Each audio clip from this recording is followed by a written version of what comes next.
Guys, welcome to a classic film review of 1957's The Bridge on the River Kwai. Now, this World War II prisoner of war action epic stars Alec Guinness, William Holden and Sessue Hayakawa, and was directed by British filmmaking legend Sir David Lean. It's the story of a group of British POWs in a camp in occupied Burma who are forced to build a strategic railway bridge across the River Kwai for their Japanese captors. Now, unbeknownst to them, their building project is running in parallel with an Allied forces operation that plans to trek through the jungle and destroy the bridge. Now, it's loosely based on a true World War II incident, and the film's the epitome of stiff upper-lipped British defiance, and as well as winning 7 Oscars, The Bridge on the River Kwai marks a notable shift in the careers of both Alec Guinness and director David Lean. Let's take a look. You see, the code specifically states that the... Diverse in the ranks! You speak to me of code? What code? The coward's code! So The Bridge on the River Kwai is director David Lean's 1957 dramatisation of Pierre Boulle's 1952 French novel about the building of a Burma Railway bridge under the boot of the Japanese. A huge hit in its day, it's still held in high regard and is a regular frequenter of the greatest films of all time lists. Now, if you've seen it, please indulge me as I preach to the converted. But if you haven't, then you might ask, why would you want to watch a 3-hour film about people building a big wooden bridge in the jungle? Well, mostly because here we're truly in the realms of they don't make them like this anymore territory.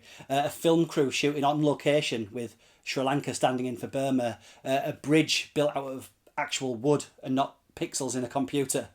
And a story that sees the excellent Alec Guinness and his men captured by the Japanese and put to work to build the bridge of the title. Something they, of course, resist at first, but then in true British spirit decide if they must do it to survive, then they will put on a display of British hard work and discipline and build the best damn bridge those Japanese have ever seen. Guinness's character, sure it will restore morale and prove British superiority. What do you think? Can we make a go of it? We'll do our best, sir. Fine. We must draw up our plans, then arrange a conference with Saito and set him straight.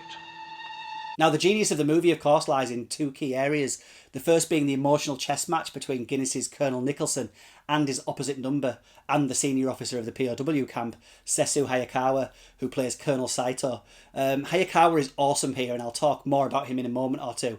But the second aspect of note is that as Guinness and his men set about the monumental task of construction under jungle conditions, US Navy Commander Shears, played by William Holden, who was probably cast to get an American name on the poster, escapes the camp and eventually makes it back to civilization. He's only there for a brief moment and is soon drafted into a British commando unit led by Jack Hawkins' Major Warden, and they're tasked with going back and blowing up this bridge.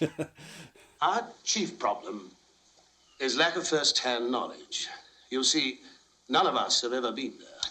Well, I don't want to discourage you, Major, but... It should be interesting. Colonel Green has given me the Kwai Bridge.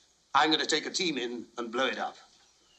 Now, when these two storylines finally intersect, we get to an explosive final act that's as heartbreaking as it is action-packed. Officer, sir! British officer! Here to blow up the bridge! Blow up the bridge? Yes, sir. Yes, sir. British commando orders, sir. Blow up the bridge! Yes, sir. Look out, there's no... No! No! Help! Now, this was David Lean's first colour movie as a director. Lean's name now has since become synonymous with widescreen epics. This, Lawrence of Arabia, Dr. Zhivago, etc. But at this point, he was well known for his still definitive takes on works such as Brief Encounter, Oliver Twist and Great Expectations. Now, nothing on the scale of River Kwai. However, even with the multi-million-pound budget and a widescreen canvas, it's still the small moments that stand out here. Guinness suffering for his disobedience in the oven. Sir, we're lost in the jungle, 1,000 miles from anywhere. We're under the heel of a man who'll stop at nothing to get his way.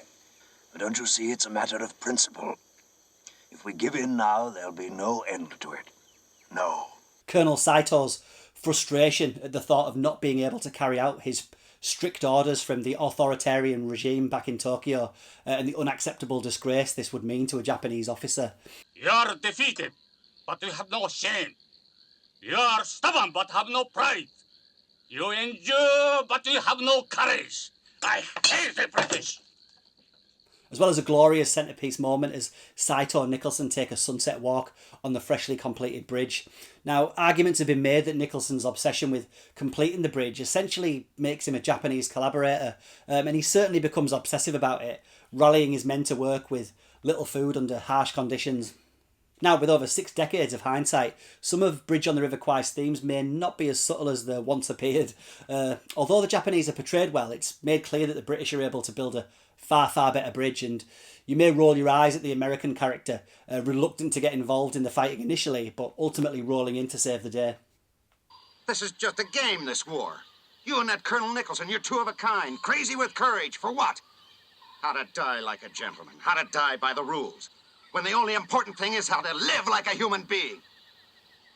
Now, in saying that, The Bridge on the River Kwai isn't the most action-packed World War II movie that you'll have ever seen. Only half of its story deals with the gung-ho commando mission. It is, though, one of the greatest prisoner of war movies ever made. Maybe the best.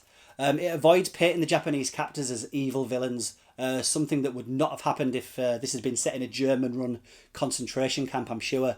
Although I'm sure that the life of a POW was probably far harsher than what we have on screen here. That being said, this movie makes it clear that neither party really wants to be in the jungle, but need to make the best of a bad situation. It's full of glorious photography, no studio backlots or distracting rear projection here, just stunning Sri Lankan sunsets and heat-baked jungles. Now, David Lean, of course, was just stretching his legs here.